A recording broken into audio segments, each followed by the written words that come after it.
Um, what point of the 6-hour visit from Iran, what was the essence of this? Was it game theory by Macron, or was it a real reaching out to Iran?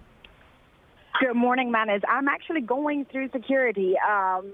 Look, this was something that caught many by surprise. It was a 6-hour visit, but clearly made all the headlines.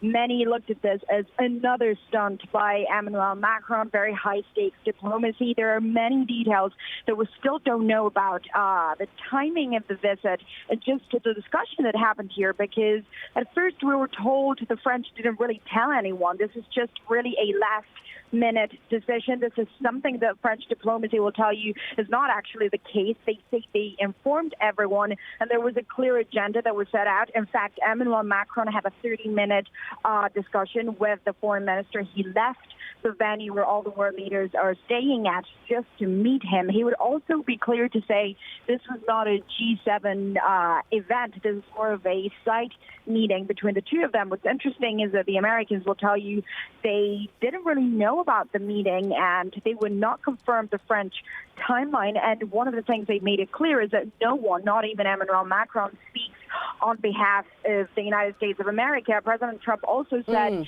that actually leaders had agreed that his strategy until now is working. So the two sides are actually telling a very different story. How did President Trump's idea of readmitting Russia go down with G7 leaders, Maria?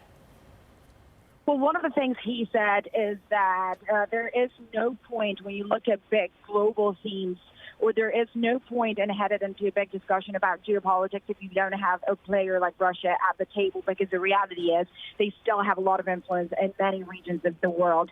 He said this was something that he could look at. He didn't specifically say he will invite Putin by any means next year to the G7 in the United States of America, but he would look at it. For the Europeans, however, at this point, it's a non-starter, and they made it very clear they do not think Russia should be allowed back at the G7. Of course, they were kicked out in 2014 after Crimea. President Donald Tusk of the European Council, who speaks on behalf of all the European leaders, said that if anything, Russia's record is now worse than it was in 2014.